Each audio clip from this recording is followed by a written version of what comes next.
시청자 여러분 안녕하십니까. 8월 16일 시사정담 시작하겠습니다. 여상훈 변호사님 나오셨습니다. 여 변호사님, 네. 검찰이 문재인 전 대통령 부부에 대한 계좌 추적을 한다는 기사가 이렇게 조선일보 단독으로 나왔습니다. 전직 대통령에 대한 계좌 추적, 금융계좌 아니겠습니까? 네, 그렇죠.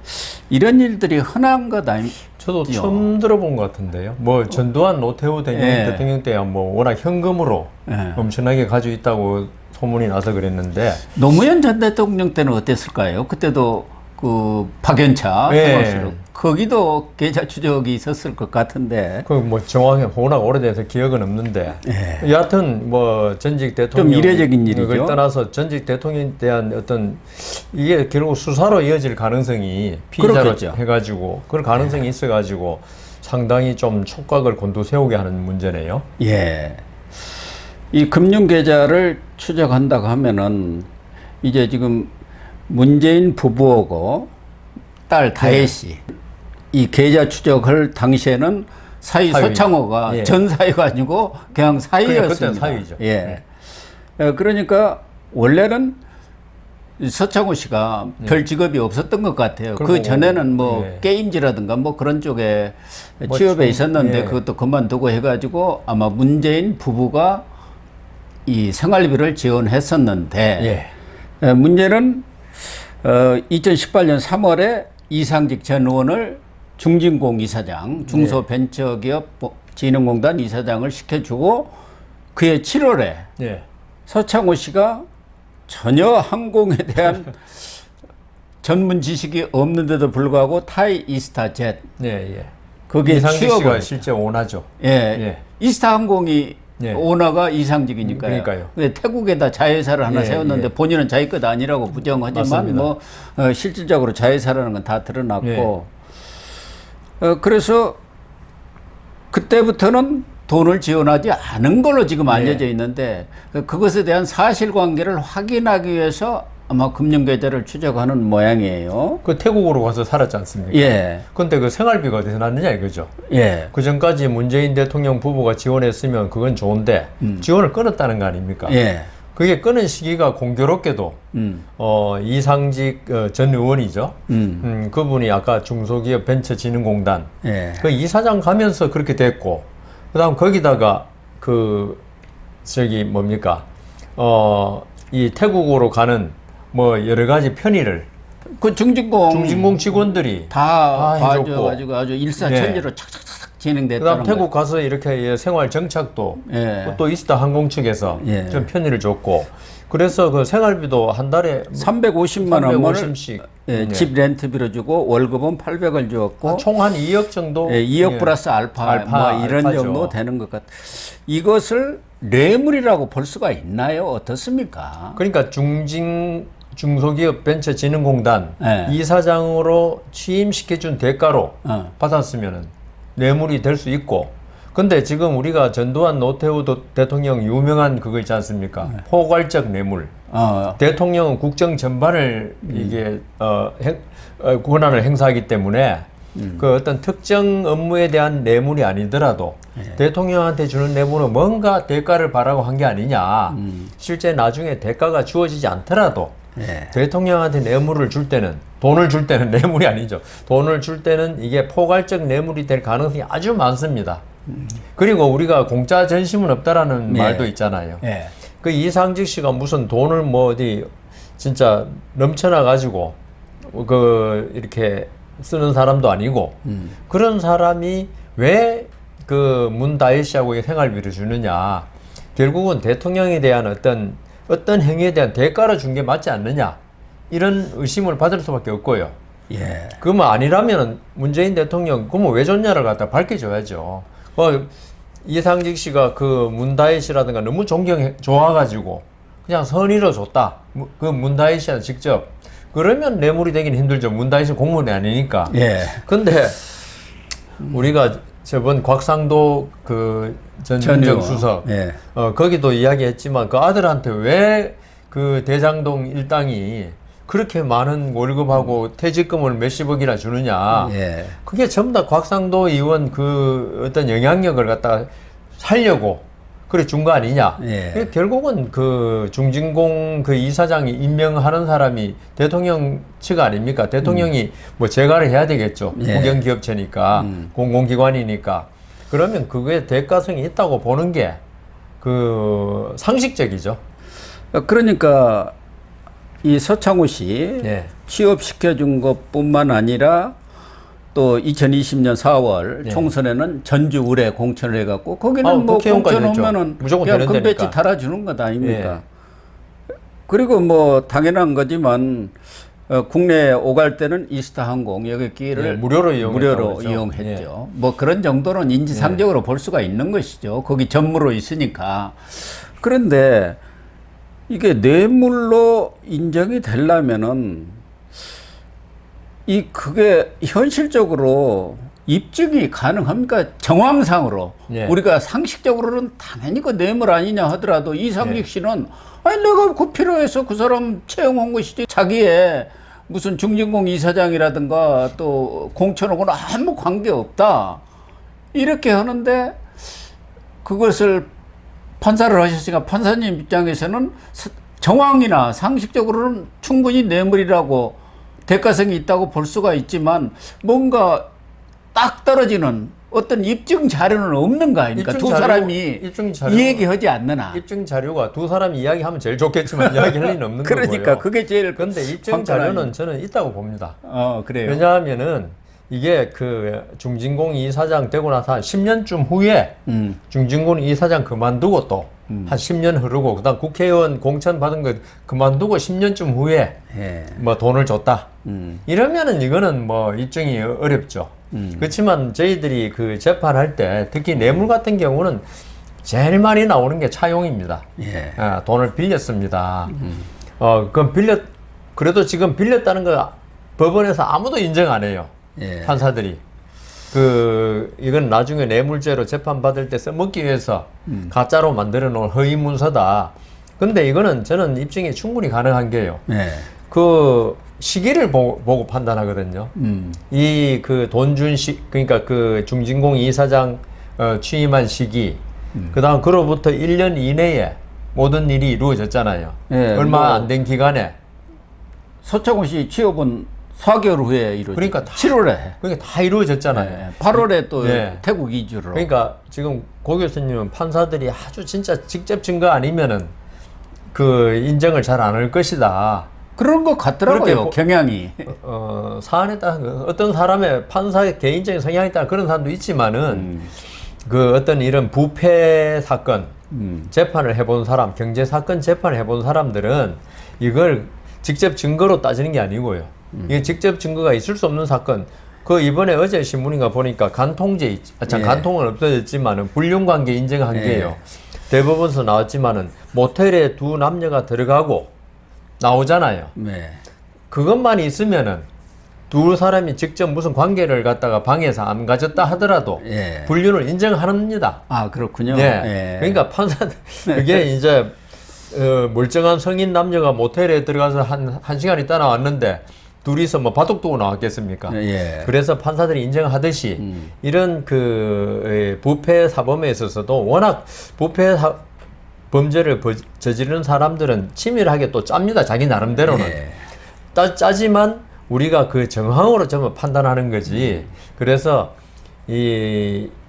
그러면 다른 계기를 설명하라 이거예요. 예. 다른 계기를 왜 돈 줬는지. 아까 제가 말씀드렸잖아요. 존경해서 줬는지. 그다음 뭐 여러 가지 말도 안 되는 그 주장이겠지만 네. 그런 걸 입증하라는 거죠. 주장 입증해가지고 이거는 대통령하고는 전혀 관계없이 예. 오로지 문다혜 서창호 씨, 예. 그 사람들 만일에 그 문다혜 서창호 씨하고 이상직 의원하고 어릴 때부터 참 귀엽게 봤다. 클 때 그래서 나중에 용돈 좀 주는 형식으로 나 돈도 많으니까. 그렇다면 말이 되죠. 그런데 이 사람이 언제 알았냐 그것도 중요한 거죠. 그걸 자기들이 입증하라는 거죠. 이게 검찰이 만일에 나중에 뇌물죄로 됐을 때 검찰이 입증할 수는 없잖아요. 두 사람 관계를. 그러니까 이상직 전 의원하고 문다혜 씨, 서창호 씨 관계를 어릴 때부터 알고 아주 그냥 뭐 삼촌같이 따랐던 관계냐 이런 걸 아는 거하고 그다음 그 전에도 그러니까 중진공 이사장 취임하기 전이나 그 전에도 뭐 가끔 만나면 용돈 주더라 이러면은 또 문제가 달라지겠죠. 그렇지만 그런 관계가 전혀 없이 중진공 이사장 취임 둘러싸고 그 몇 개월 내에 이런 일이 벌어졌다 그러면 이거는 대가성으로 볼 수밖에 없거든요. 그건 무슨 대가냐? 뭐 중진공 이사장 아까 말씀드린 취임 관계가 결국은 대통령의 뭐 직접적은 아니지만은 그 뭐 기재부나 이런 데 하겠죠. 중소기업청이니까 뭐 하겠지만 결국 대통령의 어떤 영향력 안에 아까 제가 그래서 포괄적 뇌물죄라고 이야기한 이유가 바로 그거거든요. 박근혜 전 대통령 그 죄 포괄적 뇌물죄 뭐 이런 것을 많이 인용했던 거 기억이 납니다. 그래서 오늘 아침에 또 신문에 보니까 어느 뭐 검사장 출신 법조인이 뇌물죄라 그러는데 이건 뇌물죄로 직접 가지 않더라도 제3자 뇌물이 되는 거죠. 그 문다혜 씨하고 서창호 씨는 공무원이 아니기 때문에 그쪽에 그 문재인 대통령에 대한 청탁 대가로 제3자 그러니까 최순실한테 돈 주는 거하고 박근혜 때 같은 거 경제 공동체라고 또 하면 안 되나요? 모르겠는데 그러니까 이거는 제 생각에는 뇌물죄 최소한 제3자 뇌물죄는 적어도 성립할 수 있다. 그런 생각이 듭니다. 특히 판사가 압수수색 영장을 발부했을 때는 이 부부 계좌 추적의 타당성이랄까 그 정당성에 대해서 어느 정도 소명이 된 거죠. 필요하다. 이렇게 해서 맞습니다. 발부를 하는 것 아니겠습니까? 그런데 지금 문재인 부부와 관련해서는 무슨 타지말 그런 걸 떠나서도 이 사위 서창호 씨에 대한 지원뿐만 아니라 경우에 따라서는 이 계좌 추적을 하다 보면은 문재인과 이상직 간에 이상한 돈이 오갈 수도 있을 수도 있고 또 하나는 지금 그동안에도 이 문다혜 씨하고 그 무슨 경호원 간에 6,600여만 원 돈이 오간 것도 있고 맞습니다. 또 디자이너 딸 양이네스 또 춘추관장 유송화 이런 사람들과도 이상한 돈거래가 이루어졌던 것 아니겠습니까? 그렇죠. 그런 돈들이 어디서 왔느냐 이런 것까지도 다 추적할 수가 있고 또 하나는 그동안 김정숙 씨의 옷 이 문제와 관련해서 관봉권을 가서 팍팍 쓰더라. 한국은행에서 바로 나온 돈을 그냥 갖다 딱 붙은 거죠. 그런 것까지도 지금 이 계좌 취재를 한다면은 탈탈 가능성이 높은 거 아닌가요? 우선 압수수색 영장이 발부됐다는 건 있죠. 우리가 이번에 권순일 전 대법관 봤지만 영장이 몇 번이나 기각됐어요. 압수수색 영장이. 그게 이제 아마 그 여러 가지 팔은 안으로 굽는 면도 있겠지만 요새 법관들이 압수수색 영장도 예전에는 그냥 거의 그냥 통과 의뢰. 구속영장은 사람의 인신을 그 자유를 제한하는 기 때문에 좀 신중하게 발부했는데 압수수색 영장은 범죄 단서를 찾기 위한 수사의 초기니까 판사들이 잘 발부해 줬는데 지금은 아주 엄격해졌어요. 그것도 인권 침해 우려가 있다. 검찰이 그 사람의 사생활을 전부 다 들여다볼 수 있는 거 아니냐. 그러니까. 했는데 이번에 그 검찰에서 소명을 제대로 한 것 같아요. 그럼 판사도 문재인 대통령과 전 대통령과 문다혜, 서창호, 그다음 이상직 간의 어떤 그 거래에 이건 분명히 의심할 만한 바가 있고 그게 소명이 됐다고 지금 보기 때문에 사실 전직 대통령이라면 참 대단한 자리인데 사람인데 그 사람에 대해서 압수수색이 발부됐다는 것은 상당히 이건 의미가 있습니다. 그리고 근데 저는 지금 고 교수님 말씀대로 이번에 압수수색 영장 가지고 그 문재인 대통령과 여러 사람 간에 아까 말씀하신 경호원 거래를 갖다가 이야기할 수 검찰은 물론 들여다볼 수는 있는데 그걸 이번에 밝히지는 못할 겁니다. 별건이라고 안 그래도 욕을 먹으니까 아마 근데 그거는 어떤 뭐 시민단체라든가 거기 고발 들어오면은 그 이미 확보해 놓은 압수수색 영장 뭐 더 이상 필요 없지 않습니까? 이미 확보해 놨으니까 복사 다 하고 하거든요. 그러면 이게 또 다른 방향으로 문재인 대통령에 대한 수사가 들어갈 수 있다. 그건 이미 여러 차례 저 시민단체라든가 무슨 그 서울시 의원이 다 고발을 해놨기 했는데도 때문에 그 증거가 지금까지 제대로 없었기 때문에 이번에 문다혜 씨 때문에 압수수색 영장 발부돼가 통장을 계좌를 들여다 본다면은 그게 쓸 수 있는 거죠. 예. 그런데 지금 이 문제와 관련해서 임종석 전 비서실장도 최근에 소환 통보를 했어요.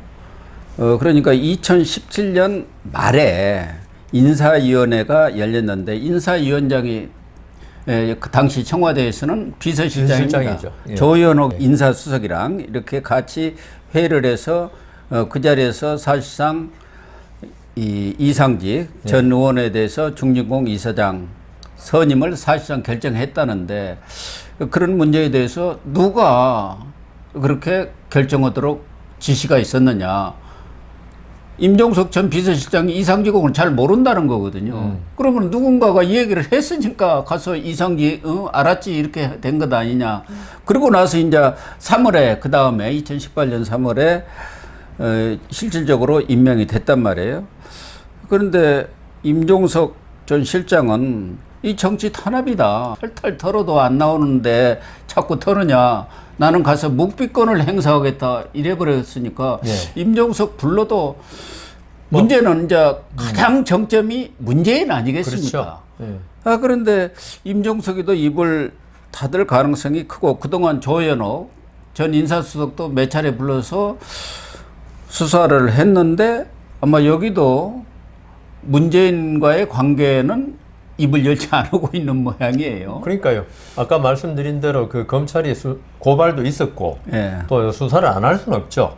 안 할 수는 없는데 아마 지금 우리가 대장동 사건에 사람 입만 자꾸 바라보고 있으니까 그게 수사가 지지부진하고 그러니까. 지금 몇 년을 끌고 있는데 이 부분도 제가 볼 때는 임종석, 조현옥 이런 사람들 입 바라보고 수사하면 안 됩니다. 그렇죠. 예, 결국은 이 아까 말씀드린 그 문다혜, 서창호, 이상직 이제 지금은 이제 문재인 전 대통령 부부 계좌까지 압수수색으로 들여다볼 수 있으니까 방대한 정황 증거를 잡아내서 거기서 법관으로 하여금 이런 정황이 있으니까 이런 게 뇌물일 가능성이 있다는 그 고리를 검찰이 그게 우리 법조인들 제일 큰 능력이 뭐냐면요.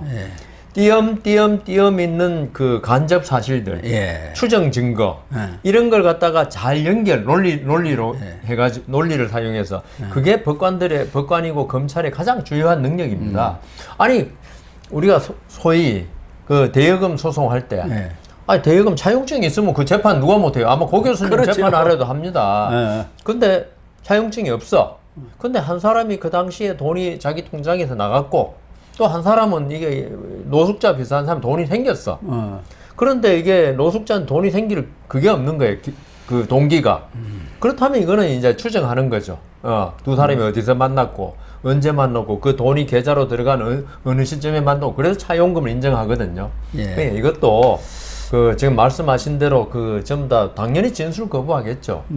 그리고 뭐 지금 야당이 189석 이렇게 가지고 있는데 그 뭐 지금 국회를 장악하고 지금 수사만 하면 검사도 탄핵하는 마당에 그렇죠. 그러니까 좀 신중하게 이런 정황 증거를 차곡차곡 좀 그 능력 있는 검사들이 하는 게 중요하다 그런 생각이 듭니다. 이 문재인 사위 수사 이상직 전 의원과의 이 거래 관계 이 부분에 대해서는 2020년에 국민의힘이 고발을 해서 수사가 시작이 됐습니다. 그런데 지금 4년 가까이 결론을 내지 못하고 있었고, 그간에는 오늘 뭐 언론 보도에도 나와 있습니다만은 대검, 그러니까 검찰 수뇌부가 상당히 이 수사에 대해서 미온적이었기 때문에 진척이 없었다. 지금 중앙지검장으로 온 이창수 지검장이 전주지검장 하면서부터 본격적인 수사를 했었고, 얼마 전에 뭐 언론 보도도 나왔지만 전주지검 형사 3부가 검사 9명을 모두 거기다 투입해갖고 그렇죠. 전방위 수사를 벌이고 있다 이렇게 나왔거든요.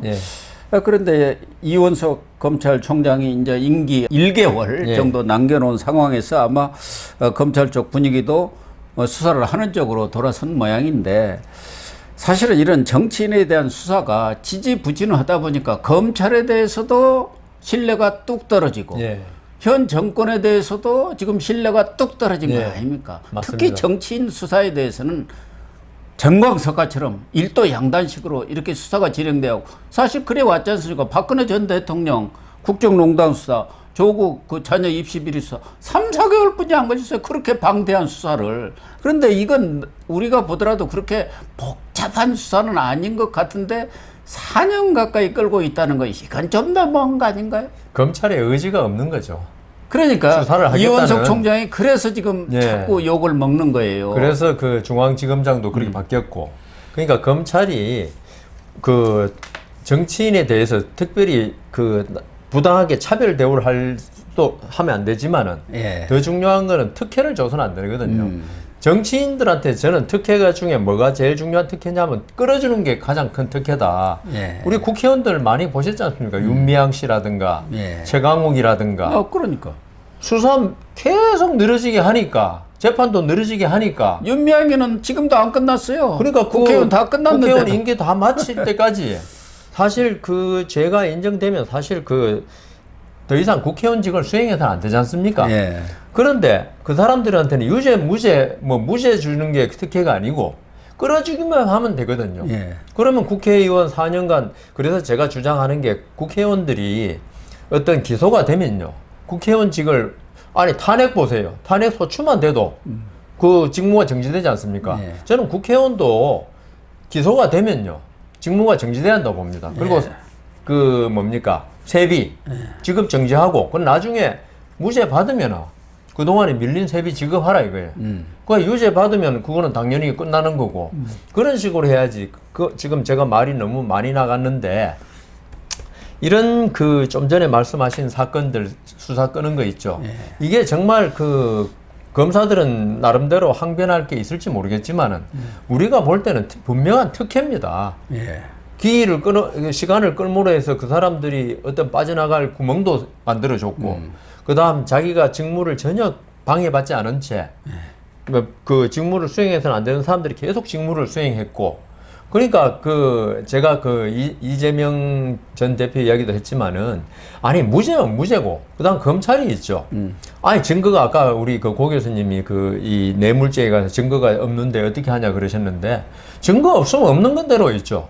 빨리 무혐의로 끝내버리라 이거죠. 그래야죠. 예, 네. 그걸 갖다 붙잡고 앉았으니까 검찰이 정치적인 어떤 풍향계를 그 눈치를 너무 보는 거 아니냐 이런 소리 듣고, 국민들은 그 분명히 문제가 있는 사안인데, 예. 그래서 검찰이 결정을 안 하니까 검찰이 어떤 외풍을 타고, 뭐 이 대통령실이 항상 정의를 윤석열 대통령이 내세운 국민을 보고 뭐 정치하고 뭐 이런 게 전부 다 신뢰성이 없는 거거든요. 예. 그래서 제 말은 이 사람들한테 유죄로 하라는 게 아니고, 제가 아까 말씀드린 그 문다혜 사건, 그게 정황 증거밖에 없고 그걸로 자기들이 검사가 보기에 기소하기 힘들다, 그럼 끝내줘야죠. 법원 가서 유죄 받기 힘들다, 그러면 빨리 끝내라 이거죠. 이런 것마저도 이렇게 유죄 무죄도 결론도 안 내리고 끌고만 있으니까 검찰에 대한 불신이 계속 만연하는 거죠. 그렇습니다.